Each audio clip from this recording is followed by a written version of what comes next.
Dhaka college ও Dhaka city college শিক্ষার্থীদের মধ্যকার সংঘর্ষে রণক্ষেত্রে পরিণত হয়েছে রাজধানীর সায়েন্স ল্যাব এলাকা। জানা গেছে, ঢাকা কলেজের বাসে সিটি কলেজের হামলার জেরে এ সংঘর্ষ শুরু হয়।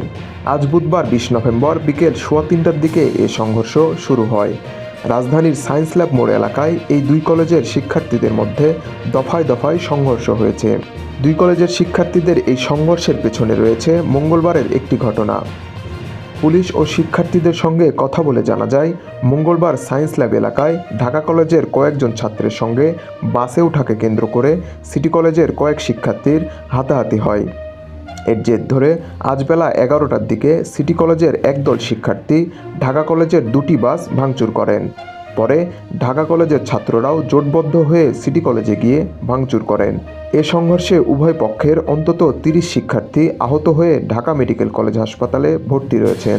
দফায় দফায় সংঘর্ষ চলতে থাকায় বিকেল 5:30টার দিকে শিক্ষার্থীদের মধ্যে সংঘর্ষ থামাতে ধাওয়া দেয় পুলিশ ও সেনাবাহিনী। এ সময় বেশ কয়েকজন শিক্ষার্থীকে বেধড়ক লাঠিপেটা করতেও দেখা যায়। এক পর্যায়ে কাঁদানে গ্যাসের শেল ও সাউন্ড গ্রেনেড ছুড়ে পুলিশ। সংঘর্ষের কারণে যান চলাচল বন্ধ হলে সায়েন্স ল্যাবের আশেপাশের সড়কগুলোয় অসহনীয় যানজটের সৃষ্টি হয়। এতে সাধারণ মানুষ দুর্ভোগের শিকার হন।